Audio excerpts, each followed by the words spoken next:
Well, I think we're going to get started.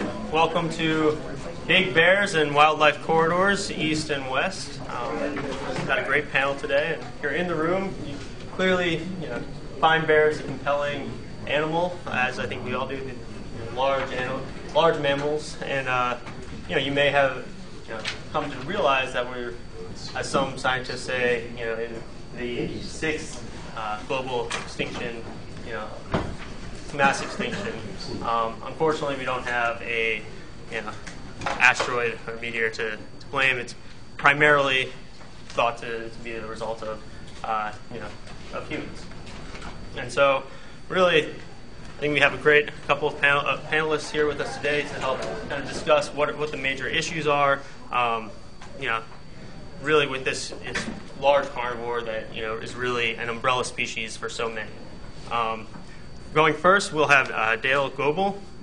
He's a distinguished professor of law and an adjunct faculty member of the Environment Science, Bioregional Planning, Philosophy, and Water Resources faculties at the University of Idaho. He is also a member scholar at the Center of Progressive Reform. He earned an A.B. in philosophy from Columbia College and a J.D. from University of Oregon. Following law school, he joined the solicitor's office at the Department of the Interior in Washington, D.C. He subsequently worked in the Lands and Minerals Division, where his responsibilities included sagebrush rebellion litigation, wilderness, land use planning, and wild and scenic rivers issues. He's been at the College of Law since 1982. And then next we'll have Paul Davidson.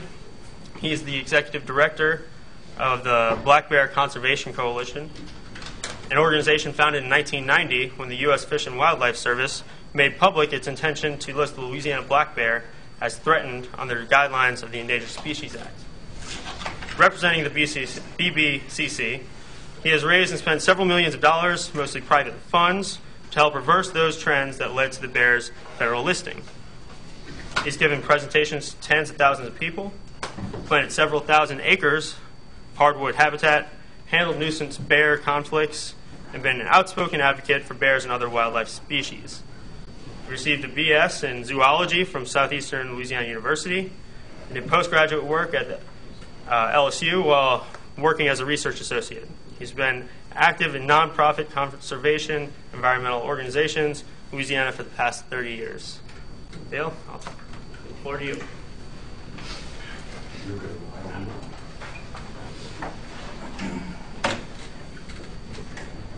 Okay, let's see if I can manage 2 bits of technology. I hope my throat holds out. Okay, I apologize. I don't normally. My wife thinks I sound like Lauren Bacall right now, and I'm not quite sure how to think about that. So anyway, I'm going to talk about Grizzly Bear Islands. Okay. Nope. There. That's a grizzly bear. You have to show a grizzly bear, I figured out, if you're going to talk about grizzly bears. The ancestors of grizzly bears were brown bears, not black bears, okay, who wandered across the Bering Land Bridge approximately 50,000 years ago, which was a long time after black bears, had made it to North America. Grizzlies are generally larger than black bears. In the lower 48 states, females weigh 250 to 350 pounds. Males generally 400 to 600, but may exceed 1,000 pounds. Okay? The bears stand it's going to be good. The bears stand 3.5 to 4.5 feet at the hump, okay, and may rear up to over 8 feet. Okay. Contrary to popular culture, grizzly bears are opportunistic omnivores. Okay. Over 90% of a grizzly's diet is vegetation and insects. It's a relatively... Oh, wait, I'm getting ahead of myself here. That picture's important. It should stay on the screen a little bit longer. I mean, Doesn't everybody think of grizzly bears this way? I mean, I do. I live out there with them. Okay? Bears do kill a variety of different kinds of animals, ranging from elk calves to ground squirrels. But most of the meat in their diet is scavenged. The introduction of wolves into Yellowstone National Park was really, really good for the grizzlies. Okay? Wolves kill regularly, and they don't contest to kill if a grizzly bear shows up. Okay? It's a relatively long-lived species. Its lifespan averages more than 25 years. Okay? But it's also a very, very slow breeder. Okay? A female can replace herself within 10 years, which is a very slow rate of replacement. Okay? Because it's the females that are important when you talk about population ecology. Fundamental point about grizzly bear biology is that small, discontinuous populations, recovery is going to be, and has been, very slow. When the Spanish established Santa Fe in 1607, there were 50,000 to 100,000 grizzly bears, ranging between the Mexican Plateau and the Arctic, from California to Texas and Missouri. By the 1930s, the species had been extirpated from 98% of its range in the conterminous United States. In 1975, when the species was listed under the ESA as threatened in the lower 48 states, the population had been reduced to an estimated and probably optimistic 700 to 800 individuals. Okay. My presentation is primarily maps, okay, because I want to do a couple of different things. This map shows you the geographical relationship between 6 recovery zones in the Northwest. Okay? I'm going to focus on 5 of the recovery zones. Okay? The ones that I'm interested in are the ones that are on the Rocky Mountains, not in the Cascades. Don't gesture. Okay? Okay? Here's the Northern Cascades recovery zone, okay, which is up here. The other recovery zones are all, broadly speaking, in the Rocky Mountains, okay? So the important point on this map is twofold. One's the geographical relationships among the various recovery areas, and the other one's more fundamental. Reds are good. Yellows are really bad. Okay? So when you look at the map, the red stuff is where grizzlies can live and the yellow is where they can't. Because the yellow is where the human beings are. Okay? That's where the roads are. And the best way of telling where grizzlies are not able to stay is the roads. Okay? So, okay, this is the Selkirk. Okay, I should go back again. Come on. Okay, this is the Selkirk. This is the Cabinet Yaak. This is the Northern Continental Divide.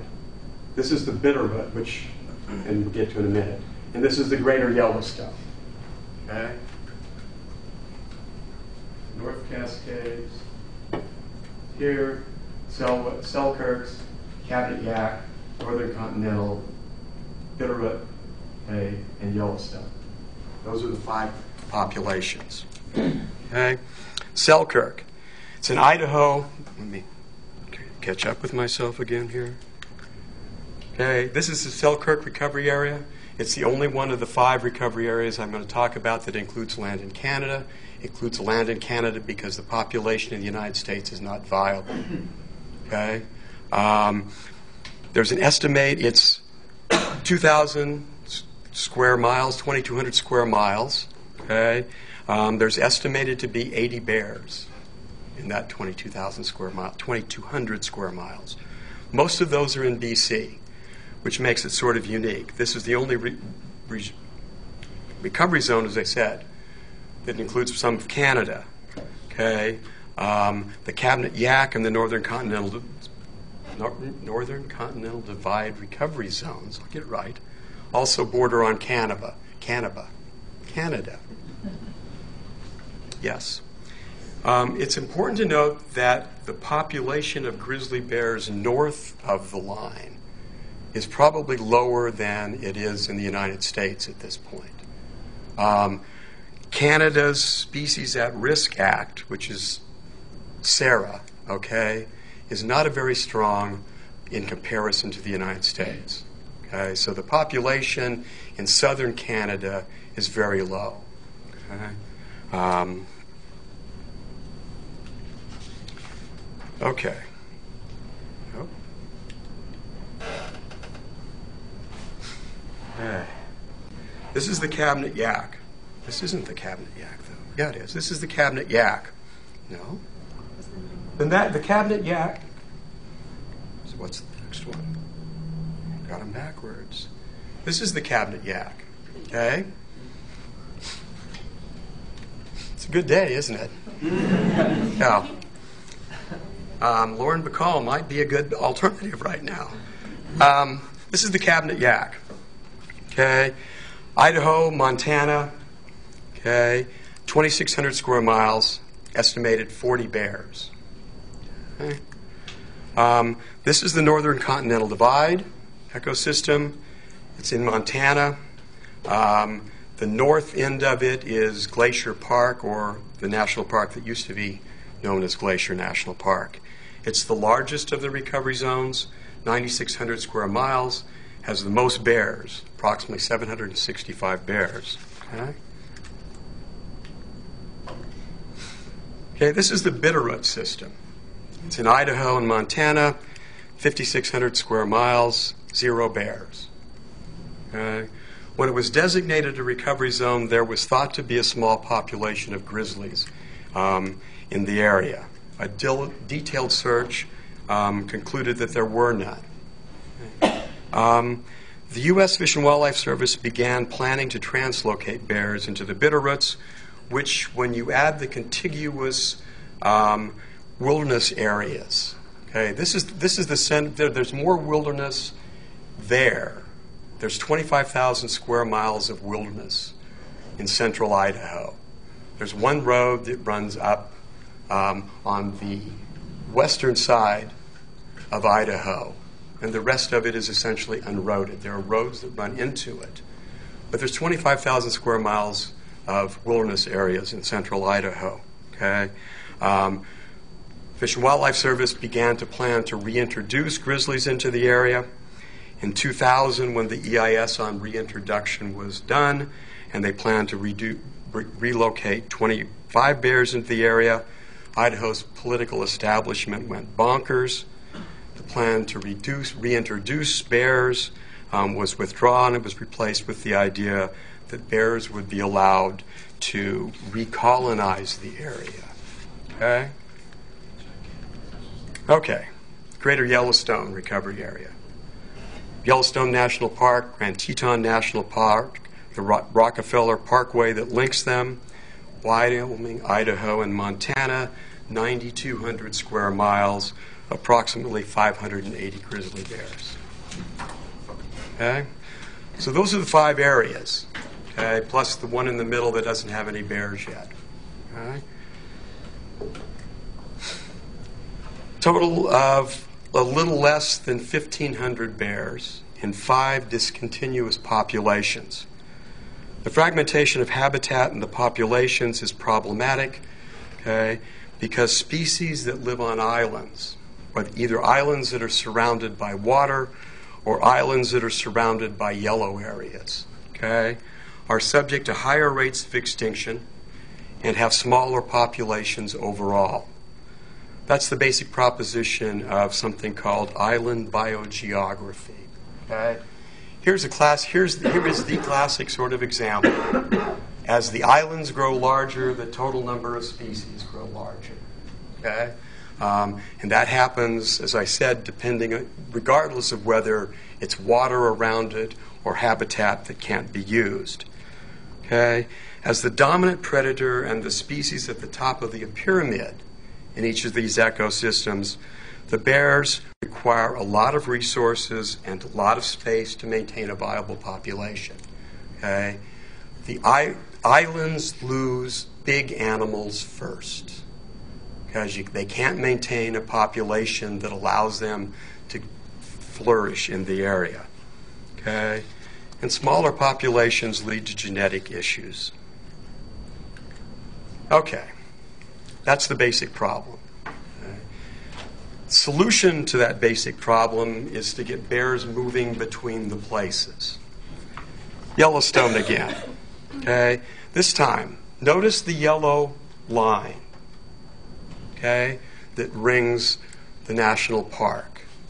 Okay, those are the boundaries of the ecosystem.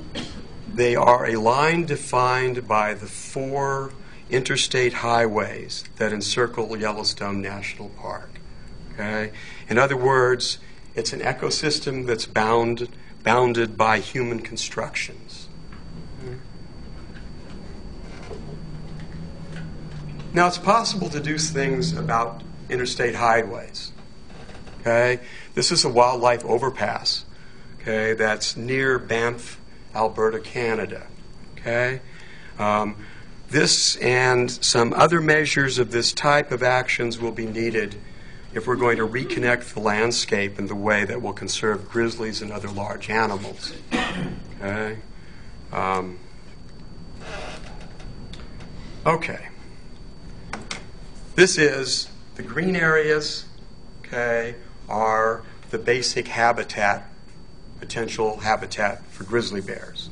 Okay? Most of those green areas are public lands. Okay? The yellow are non-public lands, okay, that have to be sort of woven into a fabric that would allow grizzly bears to move across the yellow zones between them. Okay? Okay. So this is the basic problem. The bears are trapped on islands in groups that are too small, okay, to be able to reduce themselves over the long term. The solution is to link the bears to other populations of bears so that the bears can move across the landscape. Some words here now, okay? We are not talking about, we're talking about dispersal rather than migration, okay? It's a very significant difference. Migration is where a species goes north, okay, in the summer and south in the winter, okay? It's a regular path that they use.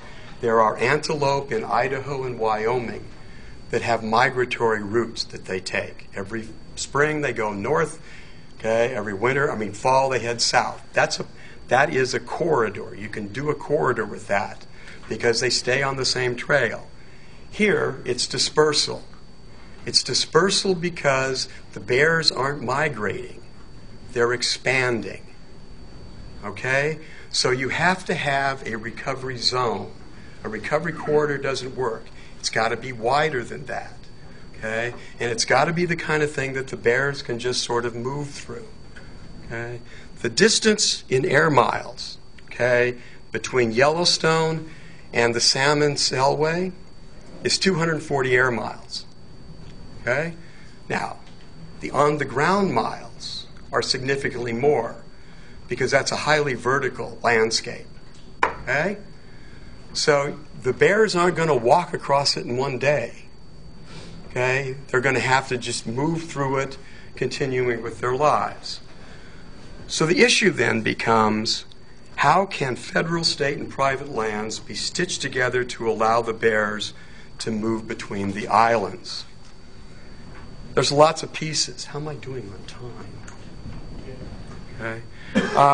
So that's the law. That's where the law enters in now, right? All of this has been biology and that stuff up to now. It sort of frames the problem. Bears need wide chunks of land that hook together habitat areas that they exist in. Okay, so there's an awful lot of pieces of law just sort of lying around on the table that we can dig up and use.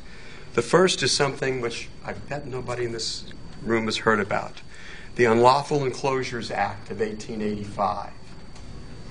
Okay? You can't enclose the federal lands so other people can't get to them. Okay? In a case called U.S. ex rel. Bergen versus Lawrence, a rancher in Wyoming fenced his land. Okay? And antelope, okay, trivia for the day, antelope don't jump. They come to a fence, they fall on their knees, and they slide under the fence. Lawrence built a fence that went all the way to the ground.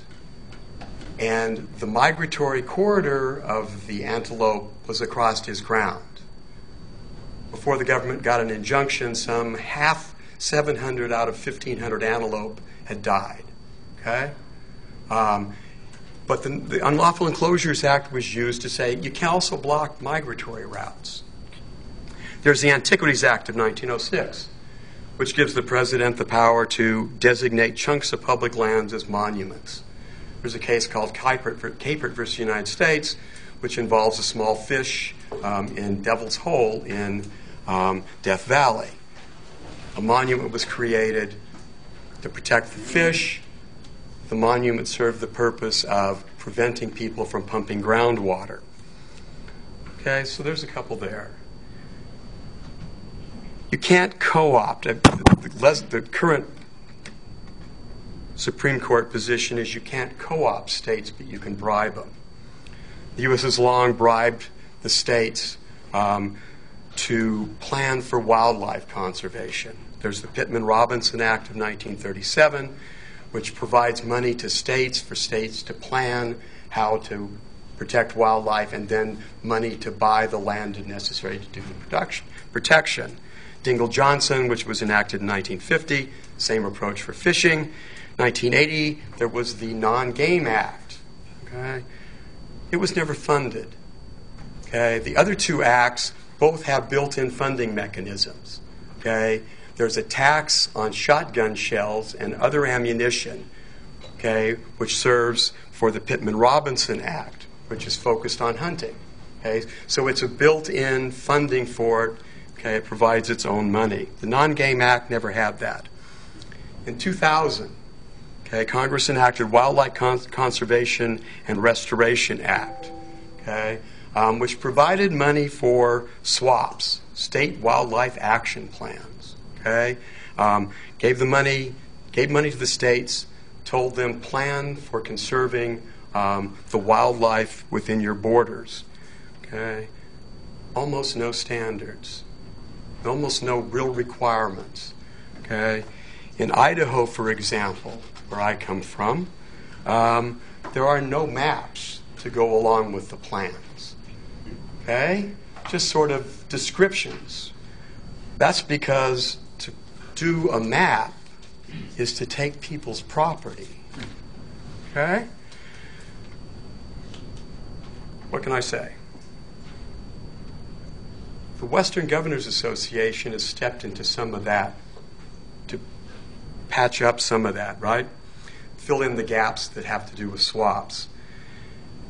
It has come up with, in consultation with the various fish and wildlife agencies in the western states and the trust territories, with what it calls crucial habitat assessment tools. It's a suite of tools that allow you to map and figure out what are the crucial chunks of habitat for the wildlife in the area. Okay? And then the goal is to combine the state plans into regional plans. The other problem with swaps is not only do you have to have maps or anything, but there's no requirement that you butt up against another state, that it's usable across the border. Okay? So it leads to highly fragmented kinds of things. Okay. There's plenty of tools. Okay? There's plenty of tools to tackle this problem. There's the 2004 IGBC, Interagency Grizzly Bear Committee, right? Came out with a detailed report on how to construct corridors. Okay, so there's plenty of tools out there. Okay, it's not a question of whether there's the law. It's the question of whether or not there's the will to use the law.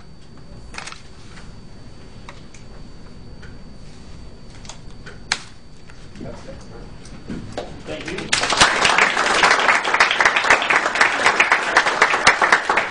Thank you very much. And as we'll leave questions for the end. Next.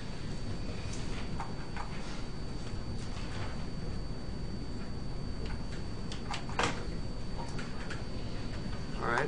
Now, Paula, Louisiana Black Bear.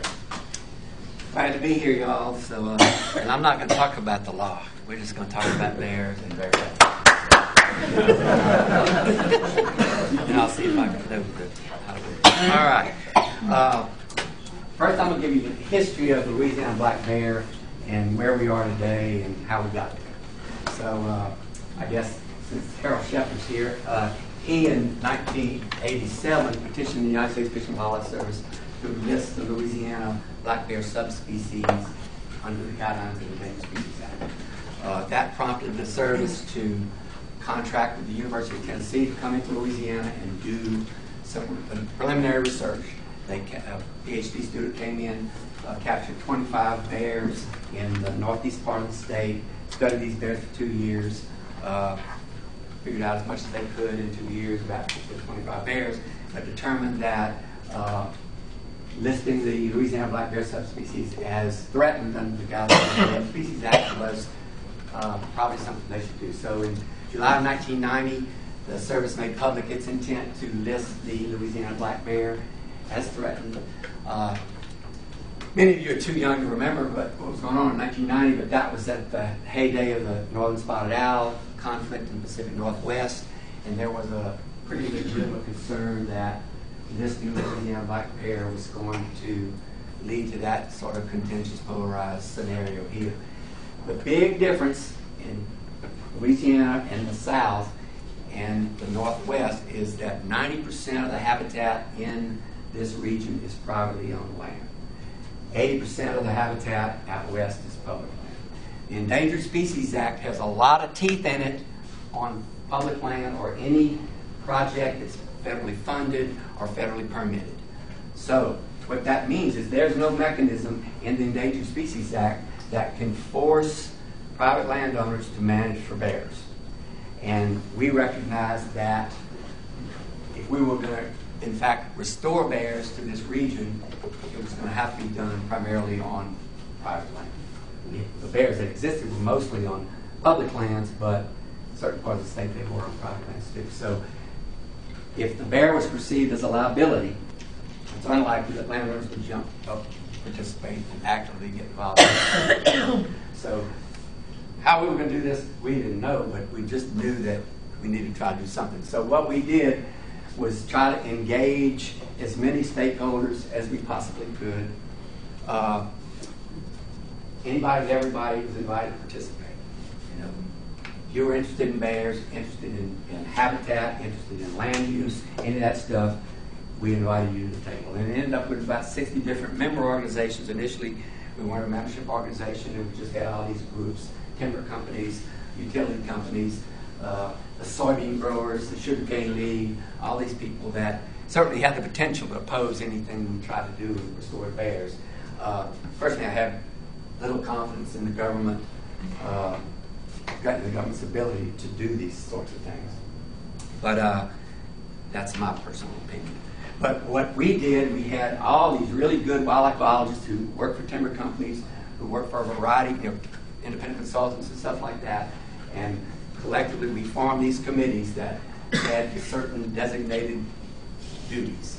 Come up with a management plan for bears. We call it a restoration plan for bears, which we did. It took us about 3 years to do it.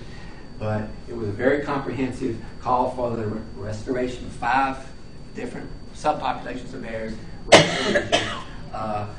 That restoration plan was taken by the U.S. Fish and Wildlife Service, and they lifted from it their official recovery plan, which was much less ambitious And that's not really a criticism, because a recovery plan is designed to initiate the actions that will prevent that animal from going extinct and hopefully to recover it, so it, can be delisted. Ours, again, was a little more ambitious. We had another committee that helped with putting together education materials. We developed what's called a management handbook for landowners, which was pretty much best management practices from the Forestry Commission on managing different forest types, and of course educate people about bears and stuff like that. And that is currently in its 4th edition. One of the things that kept the industry people at the table after the bear was listed, or when the bear was listed, and there is a section in the Endangered Species Act, Section 4D, that exempts certain activities and things that would make it work, I guess that's the way to put it. In 1992, when the bear was listed, that was the first time that Section 4D had ever been used in a listing, federal listing. Since 1973, 19 years that component was there in the Endangered Species Act, but it had never been utilized. So there was something really important about this, and it's really what kept people at the table, because the fear was that a landowner would have to get a permit from the state or the feds anytime they wanted to do a timber harvest, and that could hold things up for years.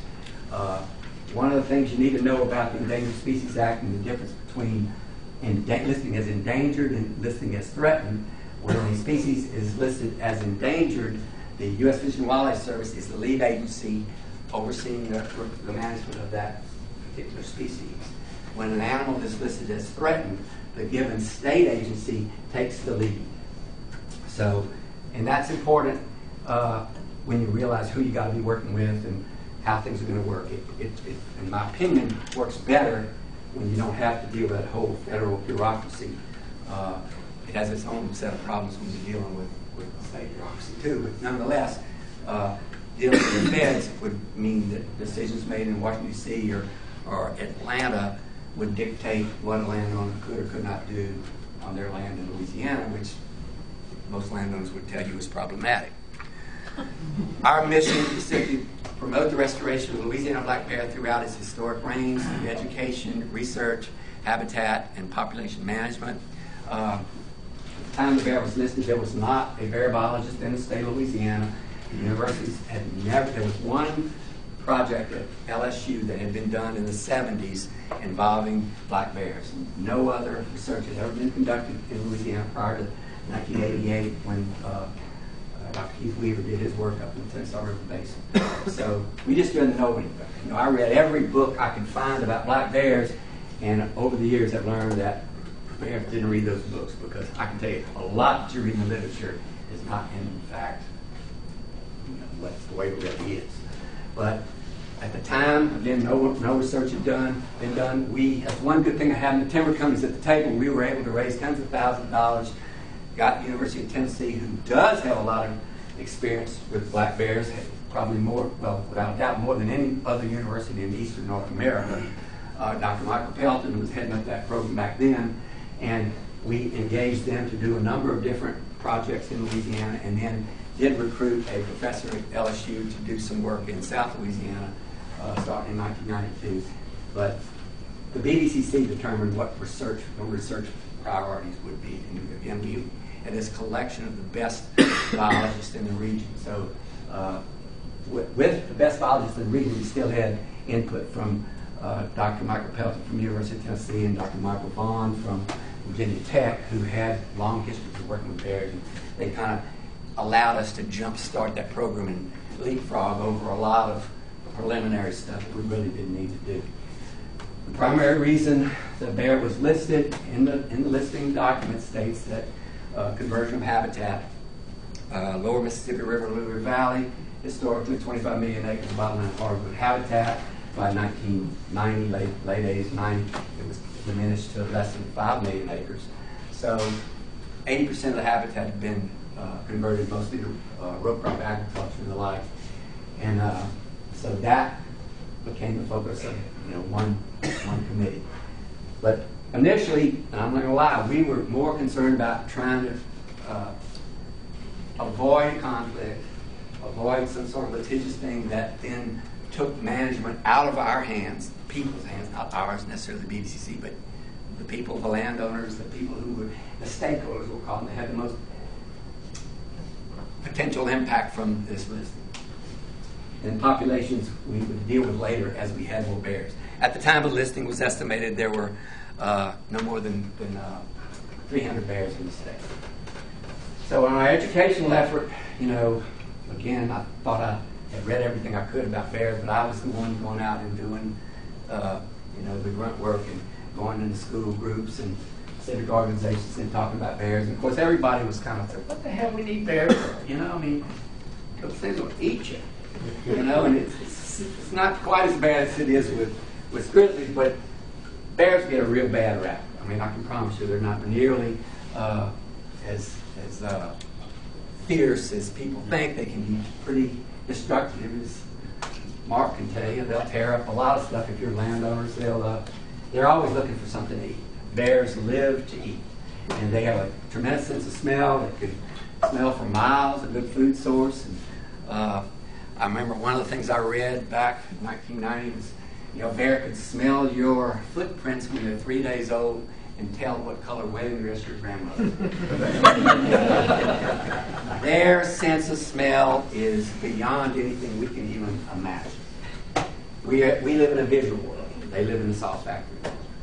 But one of the things that we did pretty soon was we went in these rural communities where we had bears and tried to figure out a way that we could make those communities look at bears as something positive in our community.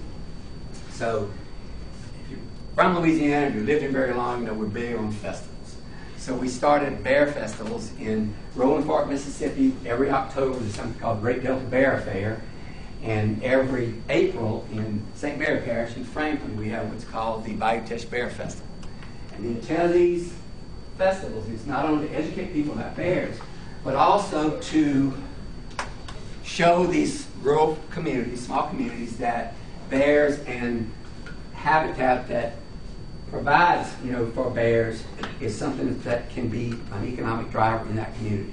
And both of those areas have national wildlife refuges in close proximity.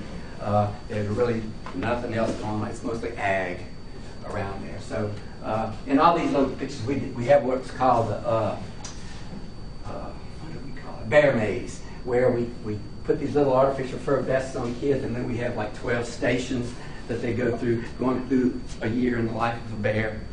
And they pick up acorns and put them in their pocket, and they pick up crawfish and they put them in their pocket, and they crawl. This is the bear den where they stay for the winter.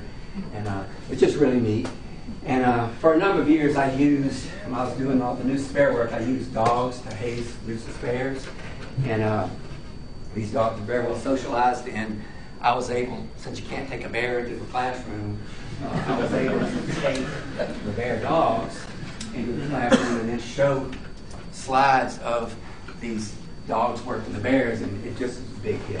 And we're taking the festivals and all that kind of stuff too. But we did a lot of outreach. Conflict prevention is one of your biggest issues today, dealing with bears. It wasn't such an issue in 1992 because we only had 300 bears in the state. But as the bear population has grown, and it has, you know, we run into all kinds of problems with bears. And again, like I said, bears are always looking for something to eat. And what people don't realize is that birdseed has 10,000 calories per pound. There's nothing that is more nutritious or more attractive to a bear than birdseed. And we all have to feed our birds in our backyard. So, you know, we had to go into some places, and the one that comes to mind first is Avery Island. If you're familiar with Louisiana, you know where Avery Island is. It's where Tabasco sauce is made. But they called me in about, I've been working there for years, but they wouldn't do what I asked them to do. And then finally, in I think December of 2001, they called and said, "You got to come help us." He said, "We're getting bears, 4 or 5 complaints a day. Bears are chewing the headrests off of Suburbans and Jungle Gardens. They're ripping up people's screen porches." And so that's where we went, and we actually started using calls. There went from 4 to 5 calls a day to 4 to 5 calls a year. And Now, it wasn't just because of the dogs. We also put electric fencing around what they call the dump, which is these roll-off dumpsters. That you could go in there in the afternoons. There'd be 6 or 8 bears in there any day right at dark. You know. So we caught 14 bears in a week, and we kind of gave them a tough love treatment with the dogs, and really resolved that with the combination of fencing off their garbage. This gray area is the historic range of Louisiana black bear. North America has 16 recognized species of the American black bear. The one that we have here, commonly called Louisiana black bear, is Ursus americanus luteolus. When the bear was listed, we had 3 extant populations. One up in the Tensas River Basin in northeast Louisiana, the northern Point Capine Parish, which is also Morganza Spillway, which is all private land, and then lower St. Mary Iberia parishes south of Highway 90. It's a population that still is in a lot of trouble because there's nowhere for those bears to go. And they're about to upgrade Highway 90 to Interstate 49, which will even make it more problematic for bears to be able to get out there. The criteria in the recovery plan to delist the bear are 2 viable subpopulations.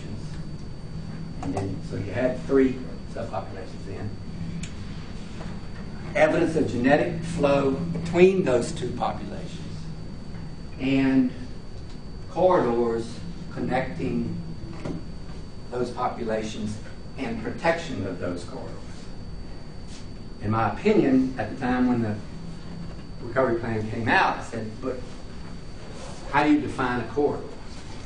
You know, there's no definition of what a corridor is. And so even as far back as 1995 when the recovery plan came out, I said, you know, I see this as a problem. How are you going to prove that you've got a corridor?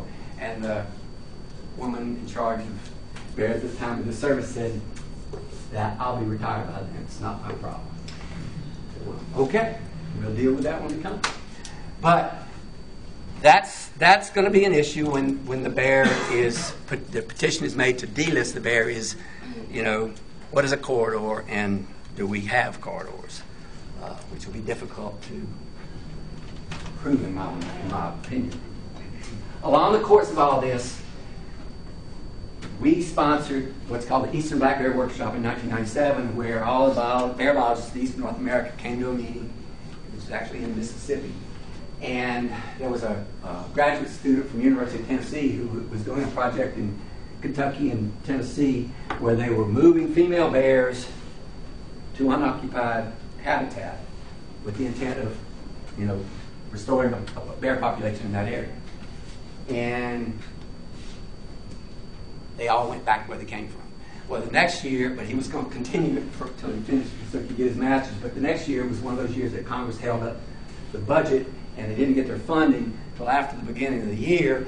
And so he could finish his thesis, they went in and captured the mother bears after they had had their cubs and moved the mother bears with their cubs up to the Big South Fork in Kentucky and put them in little man-made dens and left them there. All those bears stayed. So even though there wasn't a whole lot of research that showed this was a viable mechanism of restoring bears to an unoccupied habitat, we, the DCC, really pushed the agencies to allow us to try to do that here. The Arkansas Game and Fish Commission was a little bit ahead of the ball, and we worked with them to restore that a population along the Arkansas-Louisiana border on the Felsenthal National Wildlife Refuge, and I think we moved something like 92 mother bears and 90-something cubs out of the artificial dens. And then that was in 2000. In 2001, we started moving bears to what we call the Three Rivers Complex, which is lower St. Mary, lower Concordia, thank you, eastern of Lois parishes, where there's a whole lot of public land. And we moved 104 cubs and 48 female bears. And that's done very well. I'll talk a little bit more about that in a minute. But that's the biggest success story and the biggest action that will lead to recovery, official recovery of Louisiana black bear. And, you know, we wrote a restoration plan, the government wrote a recovery plan, so those are two vastly different things. When you're talking about recovery, happens when those criteria in the recovery plan are met. And it's an agency term and not one that I like to use. All right. While all this was happening, back in 1990, there was drafted a new farm bill, which is something that the Congress develops every 5 years. New programs, old programs go out, all kinds of things happen. It's a huge, huge thing, includes the food stamp program and a whole bunch of other stuff. So it's billions and billions of dollars. Well, in 1990, the Farm Bill came up with a new program called the Wetland Reserve Program. Wetland Reserve is a program that is voluntary, where a landowner with marginal agricultural land can get paid pretty much the fair market value for that land in exchange for, and he gets to keep the land in exchange for a perpetual easement, and the government plants trees on it. Well, first trees went in the ground in 1992. We looked at what's going in 200 acres here, 100 acres there, this kind of stuff scattered all over. We said, well, this is just extension of more fragmentation. So we pulled together a meeting with Ducks Unlimited, the Nature Conservancy, LSU, Department of Wildlife and Fisheries, U.S. Fish and Wildlife Service. I mean, anybody, again, that was interested. We met in the shop at the Bayou Coyote National Wildlife Refuge. And GIS was not developed back then like it is now. We literally had maps we taped to the walls, sat in that room with Sharpies, and literally by hand wrote where we thought these corridors needed to be, discussing keeping bears away from municipalities,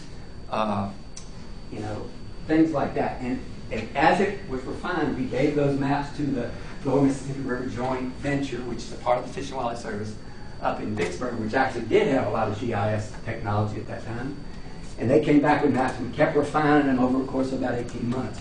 The last one, literally, were big maps, almost as big as this room, and we were on our hands and knees with ballpoint pens because the U.S., or the NRCS, Natural Resource Conservation Service, said we have to have the boundaries clearly delineated by roads, levees, waterways, something like that. So we literally had to do that to fine tune it, and then they came back and we came up with this corridor. It's color-coded for a reason. Wetland Reserve Program is a program that is when landowners voluntarily submit a proposal to the Natural Resources Conservation Service to put their land in this program. There's a sheet that they're rated on a variety of different things: the hydrology, location to other forested tracts, all sorts of different things. But it's a numerical ranking you get. So our thinking was, if we could bump up their numerical ranking by giving them additional points, we could guarantee the most important properties for restoration in the name of bears would get put back in the trees. So that's how that kind of went.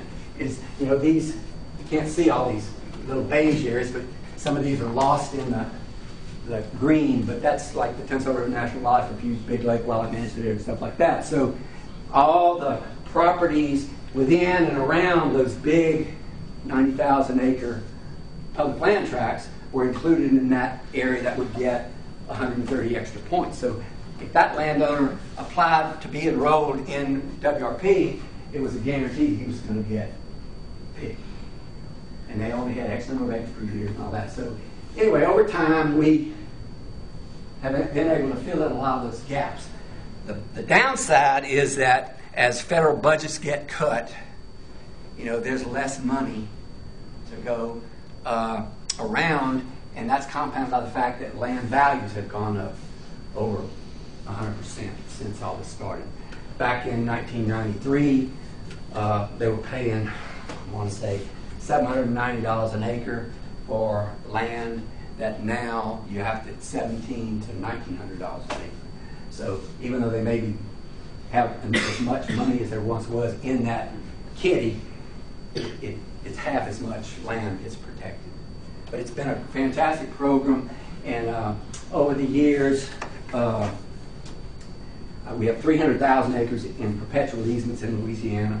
This is all hardwood habitat, not call them hardwood plantation, but it's like 10 or 12 different species of hardwoods that get planted in these plantings. And so it's pretty good. People ask me all the time, where are all the bears? They're in the Chaffalot Basin?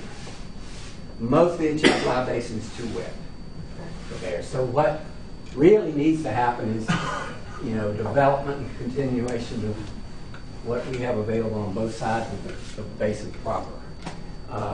We didn't take into account the Batcher, which is of the Mississippi River, because the Batcher is that land between the levee and the actual water, and in many places, you know about that.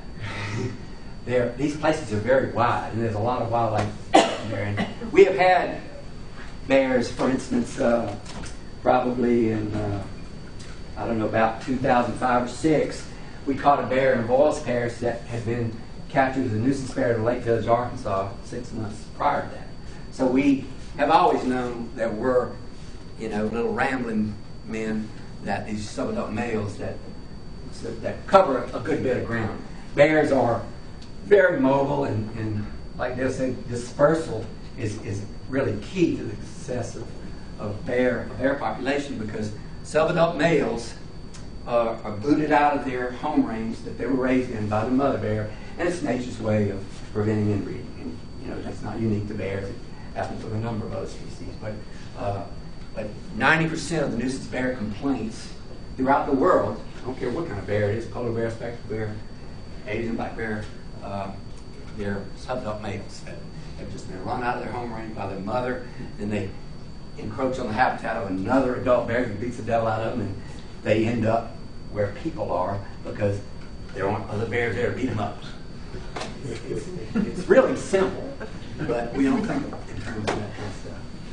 But those subadult males can turn up just about anywhere. So we got a lot of work to do still with respect to connectivity, and a lot of the discussion, globally, but certainly in the United States, uses the term connectivity as opposed to corridors now. And there was a great article in the, I think it was a September issue of Smithsonian about the work being done in Florida. It's something called the Florida Wildlife Corridor that goes from the Everglades all the way to Eglin Air Force Base. And it's really building up steam. And E.O. Wilson's a big proponent of that. He's sort of changed some of his attitudes about, how we can accomplish this connectivity thing and do it in a manner that's realistic, because it's going to cost money. And because so much of this land is privately owned, we got to look for incentives. Private landowners don't want to sell the land. I'm a private landowner. I don't want to sell my land. So, it's got to be tax breaks, some kind of thing. If you expect private interests to do things in the best interest of the public, then you have to provide some incentives for it. So, I'm not going to talk a whole lot about bear ecology because Dale covered some of that, but there are dramatic differences between a brown bear and a black bear. They are maligned, unbelievably maligned, but black bears evolved in thick forested habitats where their primary mechanism of dealing with a threat is to run and hide, climb a tree. So they tend not to be aggressive. You still don't want to corner one. There was a woman attacked in Florida who had a mama and 3 cubs in her garage, and she went in the garage trying to chase them out. Well, they ran out right over her. So, it's, just common sense is, I guess, the thing I need to pursue and press when I'm talking about any bear or any other wild animal or domestic animal, for that matter. More people get killed by horses than bears, But brown bears, prior to all the human encroachment, were animals of the big, open, expansive habitats. If you read the stuff written by Lewis and Clark, they were encountering brown bears in the plains. And brown bears are, have real long claws for digging, adapted for digging prairie dogs and gophers and that kind of stuff. Their claws are so long they can't climb trees. Baby brown bears can climb trees. But big ones, their claws, if you've ever seen them, about that long, and they're, they just can't get a grip. So you can climb a tree to try to get away from a brown bear if you're far enough ahead of him. But don't try to climb a tree with a black bear, because they'll shinny up that tree like a squirrel, and until it gets real slick, then I'll fall down. But all bears are maligned, but bears, we recognized many, many years ago that being the keystone species that it is, we can use bears as the mechanism to restore a bunch of habitat and really do a lot to improve water quality, air quality. What benefits bears benefits several hundred other species of plants and animals. So it's really a mechanism to foster a more holistic approach to conservation across the landscape. And we've been promoting this for 24 years, and I haven't changed. Nothing's happened to change my mind. I really believe that this is an animal that we can use that, can really make a difference in our environment. We have to do a lot more to learn how to teach communities how to coexist with bears. I mean, my first experiences with bears were out in the Rocky Mountains, and I have a friend who has a big ranch in western Colorado. And when I first got my job, I'd been elk hunting up there for years. I asked him, I said, Hank, how often do you have nuisance bear problems? He said, what do you mean? I said, I see bears around here all the time. How often do they create a problem for you? He said, never. They don't leave garbage out. They don't do things that would attract bears around their house. But they grew up with it. They grew up like that. And so it's like the same thing. I saw a cougar track one day, and I went to the house and I said, Hank, I saw a cougar track down in Cottonwood Canyon today. He said, yeah, there's a few down there. And I said, you're a rancher. Does that present problems? He said, no. He said, my family homesteaded this ranch in 1882. I'm not aware of a single beef that's ever been killed by a bear or a cougar. He said, wow. He said, that big old ponderosa pine that's leaning across the trail down in Cottonwood? I said, yeah. He said, we were working cows there a couple of years ago. There's a big old male cougar in that tree just laying in there resting. And I said, anybody want to shoot it? He looked at me and said, why would a fellow want to do something like that? So people who grow up with these animals recognize that they're a part of that system, and they have a great appreciation for that. Those of us who didn't grow up around large carnivores, and we've seen all these movies and read all these things in magazines, have this thing that they're going to get us. Remember always, the most dangerous animal on this planet is a human, and nothing else even comes close. So, learn a lot about bears, tell your friends about bears. But like I say, what benefits bears benefits all these other creatures. It has provides tremendous opportunities for us that can provide some economic development in the way of consumptive and non-consumptive outdoor recreation. And then the ecological benefits. The best place to develop these corridors is along water courses. Well, that filters all that agricultural runoff and whatever, topsoil, chemicals, all that from going into the water, and can do a real good job. And I've been pushing with some of the federal agencies since probably 1995, because dead zone's a huge issue here. The government knows where all the hot spots are for nutrient loading in the Mississippi River Basin. It's all mapped out. So why don't we go into those areas, just like we did with the maps for NOCS, and put extra points, extra financial incentives, or something like that, to make sure those landowners, we find a way to make it in their best interest to put those lands back in some sort of ground cover to minimize the runoff of topsoils and nutrients that create so many problems downstream. So anyway, that's all my slides, and I hate to talk about bears, but I'm willing to do it. Thank you.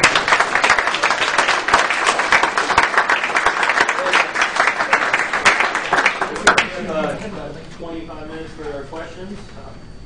You can get off Professor Howard. I'm sorry, Byron, why don't you go first?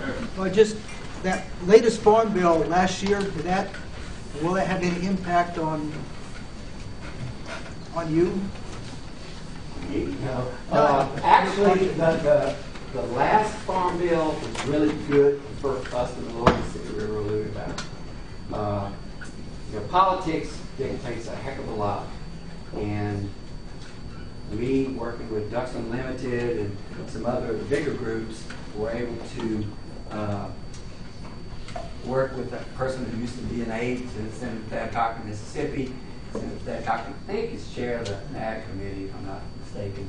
But that buddy influence had a lot to do with kind of stealing some other people's wallet before they realized it. And it came out in the end that it was very beneficial to Louisiana, Arkansas, and Mississippi with respect to WOP.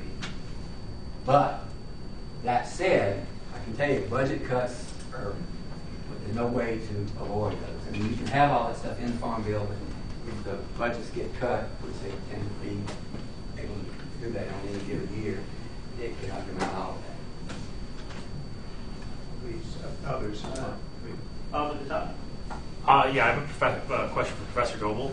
So we were talking about square miles. How much, what is the, not exactly the range, how many square miles does a male adult grizzly need to himself? I don't know.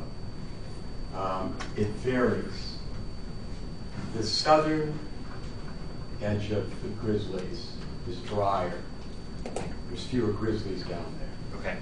And as you go north, it gets wetter. So I don't think there is a single number, but I can't begin to tell you. If they're like black bears, it's highly variable, dependent on population density and habitat quality. Right.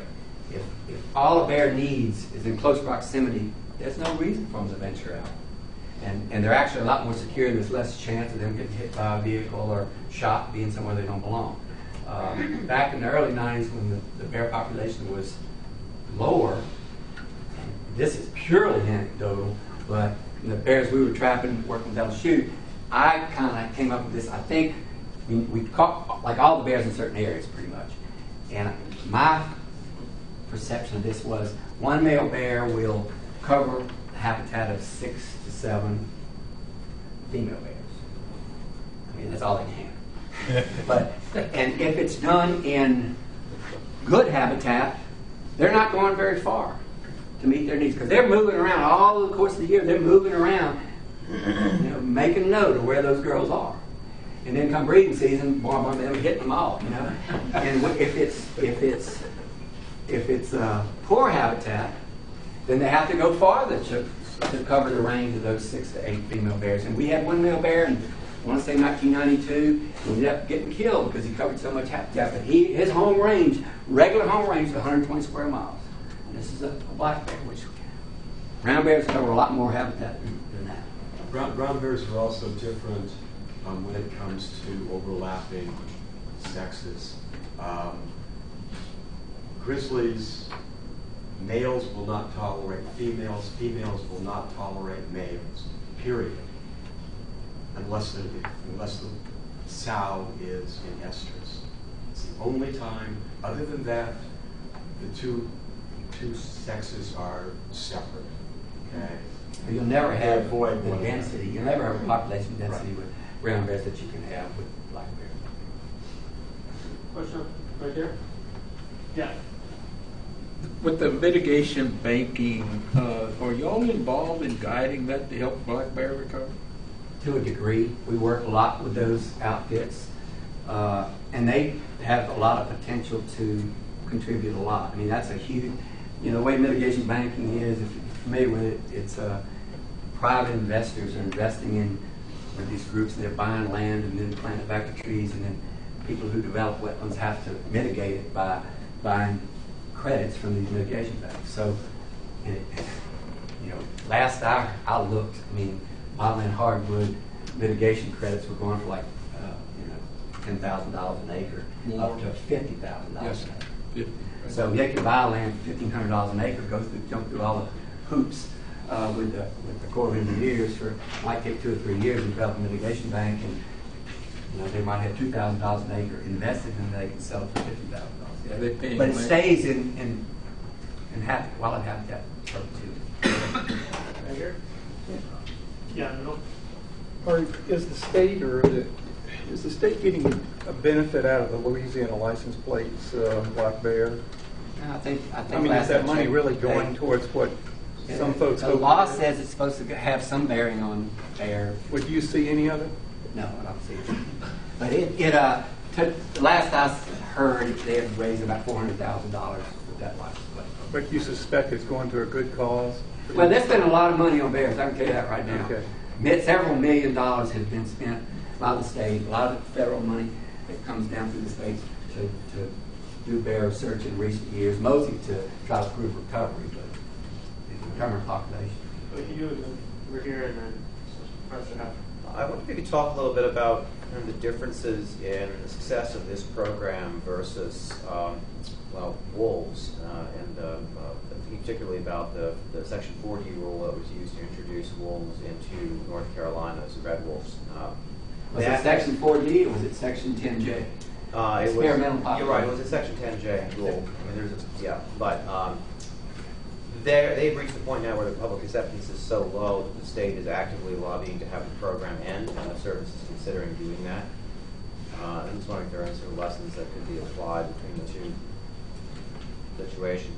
I'm going to tell you, in my opinion, but if the government's driving it, the greater chance that the public is going to be opposed. The key to it all, in my opinion, is kind of the way our country was designed to be built, which is involvement of the citizenry, and too many government, I won't call them bureaucrats, but government employees, this is their job. They say this is their job to manage this species. And by gosh, that's what they're going to do. And this is very subjective, I admit, but I mean, they don't need anybody else. They're professional wildlife biologists. They don't need other people who aren't biologists telling them how to manage that species. And it gets to be that kind of thing. But the sad thing about government is, especially federal government, is the lack of flexibility. They have somebody, some little cubicle somewhere, who comes up with this plan and goes down through and everybody signs off on it, and then the people who have the most potential to be impacted by that signature are the ones that have to live with it. And there's just not a whole lot of, in my opinion, flexibility in management. Because what happens in one place is somewhat different than what's happening somewhere else. It's not that easy. Yeah, I was surprised when you showed the map and you didn't have any indication of bears either in the Boca Chica or the Homachita region. And I live just north of the Bush-Folsom Highway, and prior to Katrina, I had a lot of evidence of bears in my yard. I have wild blueberries, and I have a lot of things they can eat. Post Katrina, after all the trees came down, we haven't seen as much, but we've still seen a little. But so their range would even be from the west of the Mississippi River all the way to there, or are there black bears in that area? Bears have expanded their range tremendously, mostly since 2005.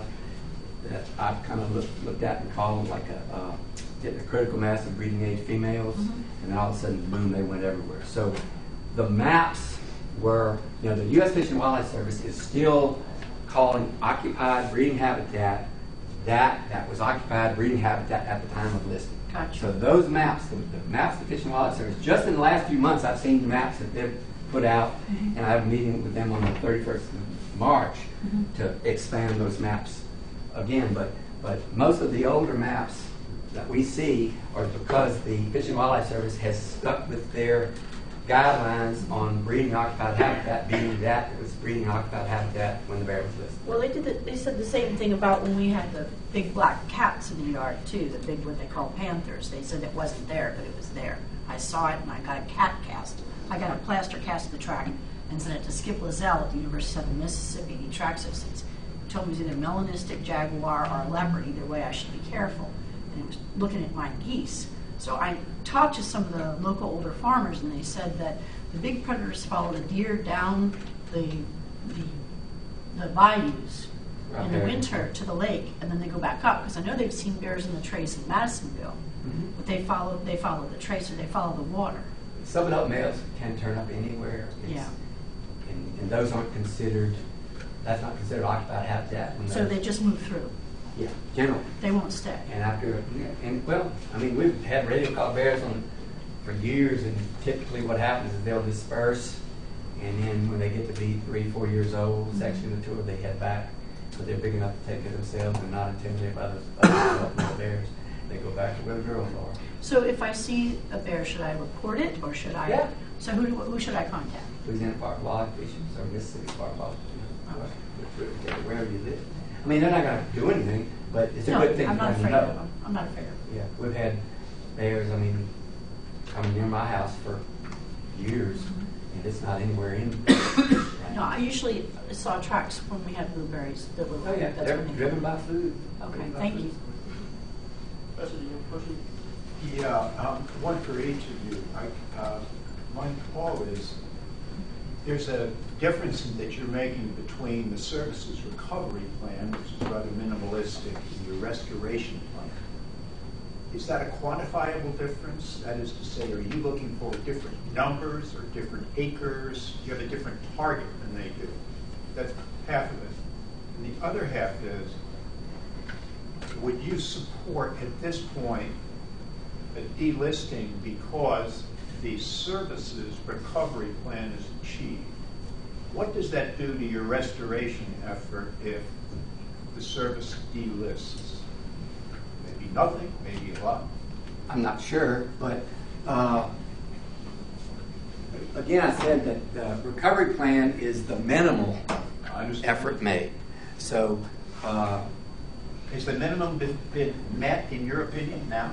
I think everything with the exception of the corridor, and I suggested 4 years ago that if they really wanted to delist, they needed to amend the recovery plan to massage that criterion so that it would be something you could prove was accomplished. I think that our roles will change after the bear is delisted to more like they have Bear Smart Durango, all these nonprofit organizations got all over North America now that work in local communities to educate people about how to coexist with bears. Because that is going to be huge, and there's no government entity that's going to have the resources to do it. Does the fact that they then become huntable affect anything? Not if it's done right. Beg pardon? Not if it's done correctly. I mean, you could like any wildlife resource, if you manage it such that you're only taking X number of animals. But in my opinion, we're not ready to do that. But I mean, you can look at some of the studies that have been done in Western Canada, in BC, where they can show that the money generated by bear viewing is 10 times what it is for the trophy bear hunt. So there are things that we've never explored on the public land areas. And there's a guy who's called me up in the Kennesaw Basin that has, I don't know, several hundred acres, who has inquired about how practical or feasible is it to actually have a bear viewing place where people could go and get a deer stand or whatever and actually see bears. But I think you'd have to provide food for them to do that. And right now, feeding bears is illegal unless you're hunting deer.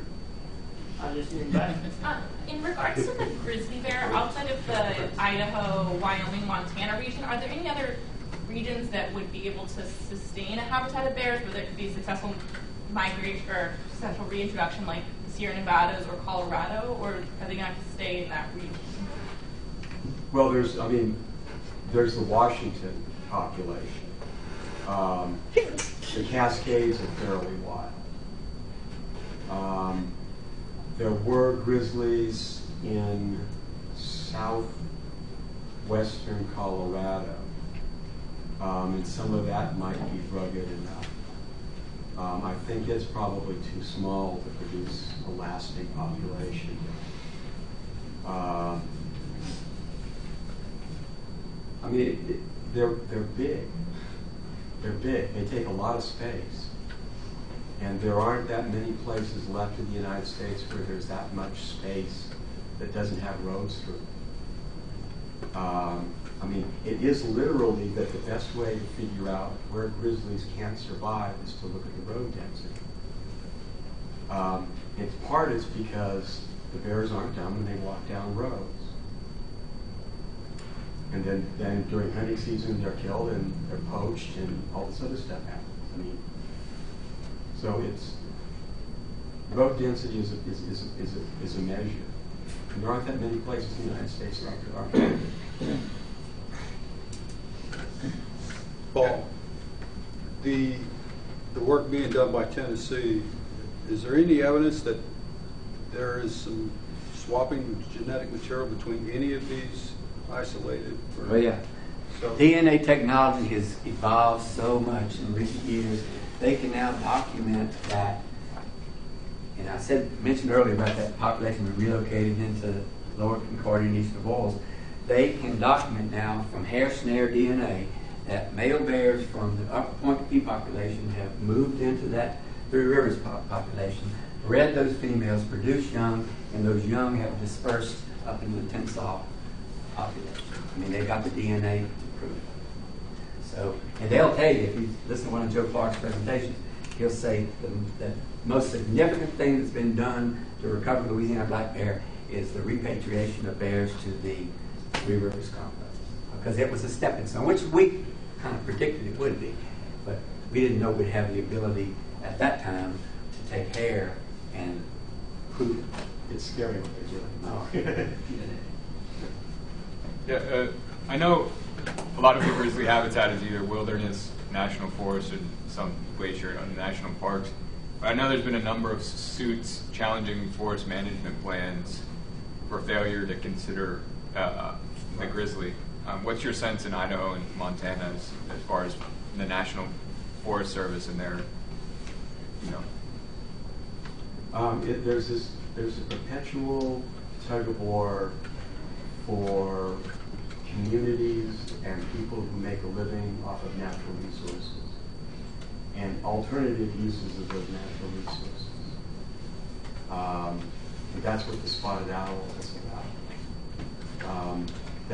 The spotted owl led to the complete restructuring of the timber industry in the Pacific Northwest in a way that I think most people now think was a good thing. It had to happen. It was being cut like southern jack pine stands. They don't grow. I mean, the habitats are so different, and the production's so different. So it does change. I mean, there is that problem. There's always that problem.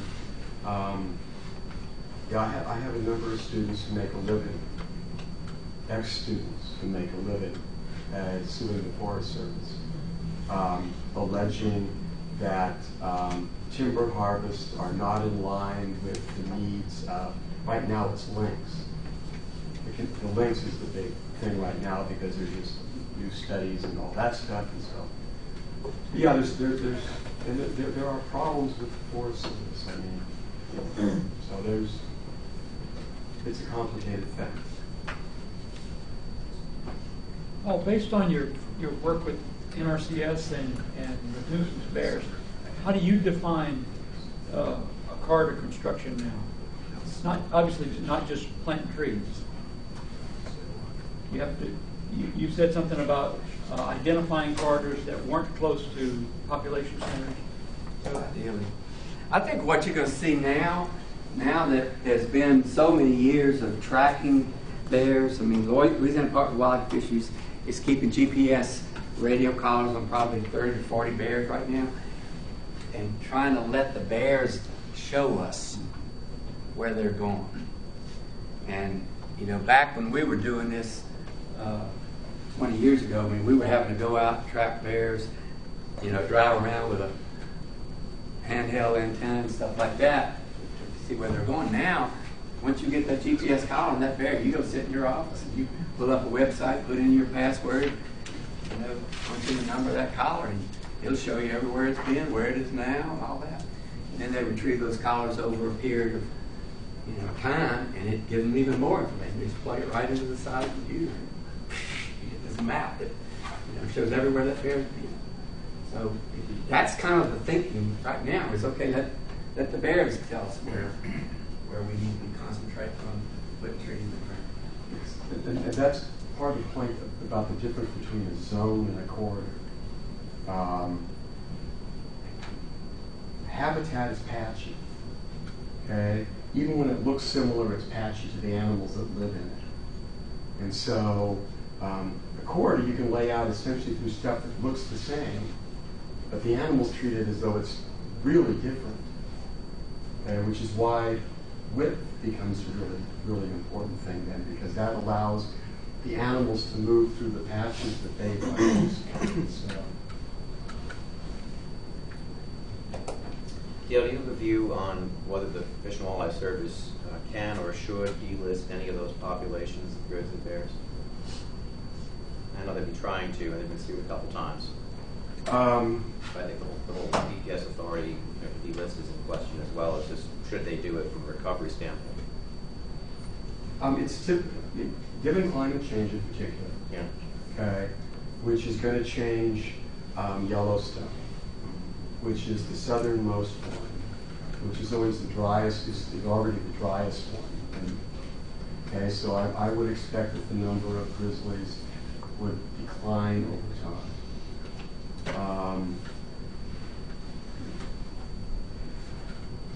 If I were a betting person, I would bet that Fish and Wildlife Service will attempt to delist again in the relatively near future.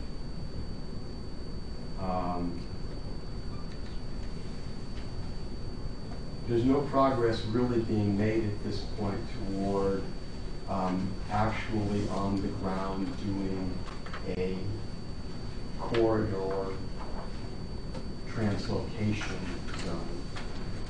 I mean, the logic of it is that you could run it from the northwest corner of Yellowstone, essentially up the boundary between Idaho and Montana, which is pretty wild, pretty rugged.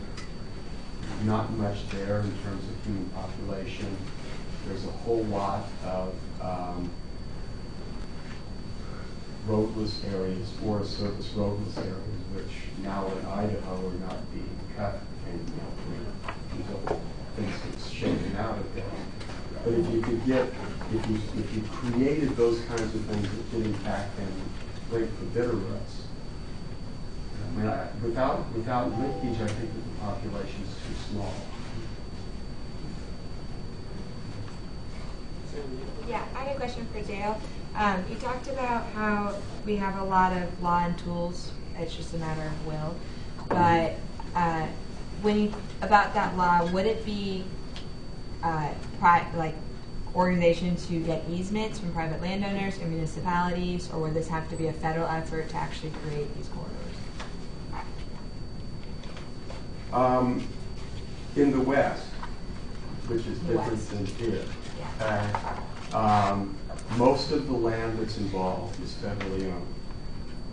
There are chunks of state land. State gets one section, I think it's one section in Idaho, one section for every square mile. So there's a chunk of state land in there as well. But there's relatively little, particularly in the areas that run up along the Montana-Idaho border, there's very little private land in there. Pieces here and there. So that makes it primarily then a question about state and federal agreement on the thing. Particularly because in those areas, they're roadless areas. Okay? There isn't active logging going on in those areas at this point. Okay? But it requires some kind of a designation. Because then once you make a designation of it as being something, then it gets protected in it. So it's that kind of thing. Can the recovery plan of the Fish and Wildlife Service designate such an area as a target? Could turn that into a requirement for delisting. or at least, even if not a requirement, one of the factors in the goals. Sure. But see, at this point, those are treated as different populations. It's not one population, there's 4 or 5 populations. That's so counter to biology. I mean, it's a... Well, yeah. Yeah. I mean, yeah. These And guys are your point is, Professor. So what I mean, the distance between Yellowstone, okay, and the Northern Continental Divide ecosystem, right, is really significant. It's a long ways. Particularly if you make the swing through Idaho and then up and across. Now, have you been to Bozeman? Yeah. Take Bozeman, but take kindly to grizzly bears down the street. I'm not sure. I mean, you have in China, would you take it in City Park, then why do you insist we protect it? I've never been persuaded by that either. No, if they have it protected, even in Louisiana, it doesn't mean they're walking through Baton Rouge or that. No, I agree. I mean, but that's kind of nice. But there's no zone that runs easily between Yellowstone and Glacier. They're all even though loops. It's on public land. It's all, well, and there's not, and once you get down on the flats, You're in private. You're in private. I mean, that's the problem they're having in Yellowstone now with the bison.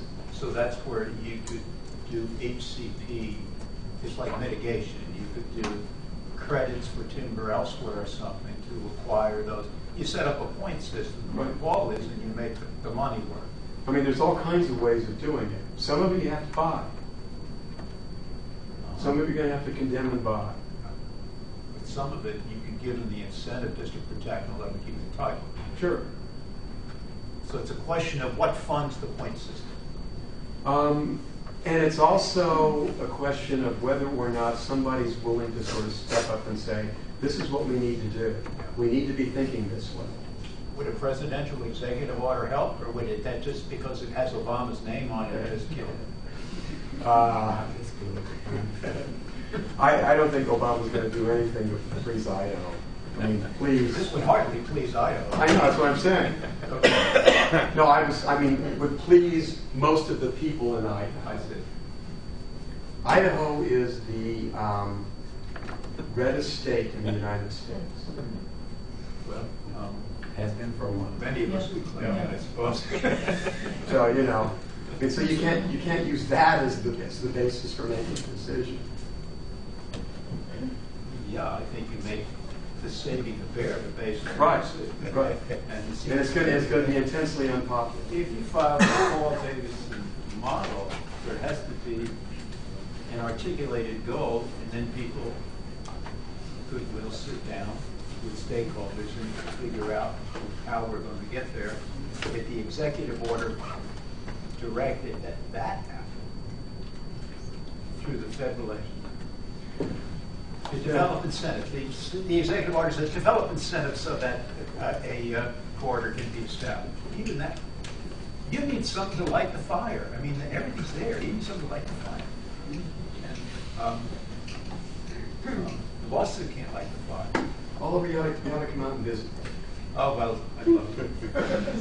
And we'll go down to Boise. Yeah. So Paul, looking back on it, did the listing help or hurt your effort? Could you have done all everything you could have done and more without that damn ESA? The listing definitely brought money to the table, and it provided leverage to bring some of the interests to the table that would have otherwise never come to the table. Now, a lot of those people have fallen by the wayside because they don't perceive that their ox is going to be ignored anymore. But you know, the timber industry was huge in funding a lot of that initial research. And I mean, when we had meetings, we had socials where they would buy the beer, they would pay for the fish or crawfish or whatever we had. But I mean, we made social events out of our meetings. We would have these big socials, and you know, the rule was you can't wear your uniform. Actually had one at Harold's house, a fish fry one night with just everybody coming over, we'd have our social event, and then the next day we'd have a meeting. But a lot of work got done at those social events where people just, let their guard down after a few beers and just really talk about what would work and what wouldn't work and that kind of thing. So, no, I think the listing, we wouldn't be where we are today, anywhere close. Oh, last question. The listing resulted because of a lawsuit. 5 years after the petition, it was real obvious they would never list. And so we filed a lawsuit. Immediately, Justice Department in Washington intervened, asked if we could sit around the table and resolve it, and that's how it was done. Did you file a lawsuit? Yes, sir. Good for you. I had a lot of help.